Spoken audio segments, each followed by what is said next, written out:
जय श्री हरि नारायण। आषाढ़ मास के कृष्ण पक्ष की एकादशी जिसे योगिनी एकादशी कहते हैं। योगिनी एकादशी का उपवास रखने से समस्त पापों का नाश होता है तथा इस लोक में भोग और परलोक में मुक्ति भी मिलती है। 4 जुलाई 2021 रविवार को शाम 7:56 से 5 जुलाई सोमवार को रात्रि 10:30 तक एकादशी तिथि है। योगिनी एकादशी व्रत कथा। महाभारत काल की बात है कि एक बार धर्मराज युधिष्ठिर ने भगवान श्री कृष्ण से पूछा, हे त्रिलोकीनाथ, मैंने ज्येष्ठ माह के शुक्ल पक्ष की निर्जला एकादशी की कथा सुनी। अब आप कृपा करके आषाढ़ माह के कृष्ण पक्ष की एकादशी की कथा सुनाइए। इस एकादशी का नाम तथा महात्म्य क्या है, सो अब मुझे विस्तार पूर्वक बताएं। श्री कृष्ण ने कहा, हे पांडुपुत्र, आषाढ़ माह के कृष्ण पक्ष की एकादशी का नाम योगिनी एकादशी है। इसके व्रत से सभी पाप नष्ट हो जाते हैं। यह व्रत इस लोक में भोग तथा परलोक में मुक्ति देने वाला है। हे अर्जुन, यह एकादशी तीनों लोकों में प्रसिद्ध है। इसके व्रत से सभी पाप नष्ट हो जाते हैं। तुम्हें मैं पुराणों में कही हुई कथा सुनाता हूँ, ध्यान पूर्वक श्रवण करो। कुबेर नाम का एक राजा अलकापुरी नाम की नगरी में राज्य करता था। वह शिव भक्त था। उनका हेममाली नामक एक यक्ष सेवक था जो पूजा के लिए फूल लाया करता था। हेममाली की विशालाक्षी नाम की अति सुंदर स्त्री थी। एक दिन वह मानसरोवर में पुष्प लेकर आया, किंतु कामासक्त होने के कारण पुष्पों को रखकर अपनी स्त्री के साथ रमण करने लगा। इस भोग विलास में दोपहर हो गई। हेममाली की राह देखते देखते जब राजा कुबेर को दोपहर हो गई तो उसने क्रोधपूर्वक अपने सेवकों को आज्ञा दी कि तुम लोग जाकर पता लगाओ कि हेममाली अभी तक पुष्प लेकर क्यों नहीं आया। जब सेवकों ने उसका पता लगाया तो राजा के पास जाकर बताया, हे राजन, वह हेममाली अपनी स्त्री के साथ रमण कर रहा है। इस बात को सुनकर राजा कुबेर ने हेममाली को बुलाने की आज्ञा दी। डर से कांपता हुआ हेममाली राजा के सामने उपस्थित हुआ। उसे देखकर कुबेर को अत्यंत क्रोध आया और उसके होठ फड़फड़ाने लगे। राजा ने कहा, अरे अधम, तूने मेरे परम पूजनीय देवों के देव महादेव शिव जी का अपमान किया है। मैं तुझे श्राप देता हूँ कि तू स्त्री के वियोग में तड़पे और मृत्युलोक में जाकर कोढ़ी का जीवन व्यतीत करे। कुबेर के श्राप से वह तत्क्षण स्वर्ग से पृथ्वी पर आ गिरा और कोढ़ी हो गया। उसकी स्त्री भी उससे बिछड़ गई। मृत्युलोक में आकर उसने अनेक भयंकर कष्ट भोगे, किंतु शिव की कृपा से उसकी बुद्धि मलिन ना हुई और उसे पूर्व जन्म की शुद्ध रही। अनेक कष्टों को भोगता हुआ तथा अपने पूर्व जन्म की कुकर्मों को याद करता हुआ वह हिमालय पर्वत की तरफ चल पड़ा। चलते चलते वह मार्कंडेय ऋषि के आश्रम में जा पहुंचा। वह ऋषि अत्यंत वृद्ध तपस्वी थे। वह दूसरे ब्रह्मा के समान प्रतीत हो रहे थे और उनका वह आश्रम ब्रह्मा की सभा के समान शोभा दे रहा था। ऋषि को देखकर हेममाली वहां गया और उन्हें प्रणाम करके उनके चरणों में गिर पड़ा।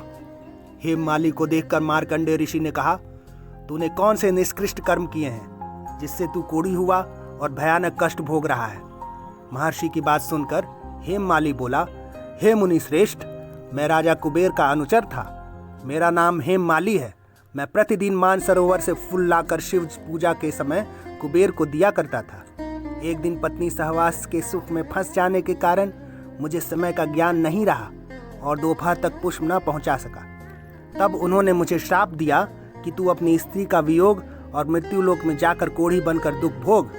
इस कारण मैं कोढ़ी हो गया हूँ तथा पृथ्वी पर आकर भयंकर कष्ट भोग रहा हूँ। अतः कृपा करके आप मुझे ऐसा कोई उपाय बतलाइए जिससे मेरी मुक्ति हो। मार्कंडेय ऋषि ने कहा, हे हेममाली, तूने मेरे सम्मुख सत्य वचन कहे हैं, इसलिए मैं तेरे उद्धार के लिए एक व्रत बताता हूँ। यदि तू आषाढ़ माह के कृष्ण पक्ष की योगिनी नामक एकादशी का विधान पूर्वक व्रत करेगा तो तेरे सभी पाप नष्ट हो जाएंगे। महर्षि के वचनों को सुनकर हेममाली अति प्रसन्न हुआ और उनके वचनों के अनुसार योगिनी एकादशी का विधान पूर्वक व्रत करने लगा। इस व्रत के प्रभाव से अपने पुराने स्वरूप में आ गया और अपनी स्त्री के साथ सुखपूर्वक रहने लगा। भगवान श्री कृष्ण ने कहा, हे राजन, इस योगिनी एकादशी का कथा का फल 88,000 ब्राह्मणों को भोजन कराने के बराबर है। इसके व्रत से सभी पाप नष्ट हो जाते हैं और अंत में मोक्ष प्राप्त करके प्राणी स्वर्ग का अधिकारी बनता है। जय श्री हरि नारायण। ओम नमो भगवते वासुदेवाय। हरि ओम नमो नारायण। ओम नमो नारायण। हरि ओम नमो नारायण। हरि ओम नमो नारायण। हरि ओम नमो नारायण। ओम नमो नारायण। हरि ओम नमो नारायण। हरि ओम नमो नारायण। श्रीमन्नारायण नारायण हरि हरि। भजो नारायण नारायण हरि हरि।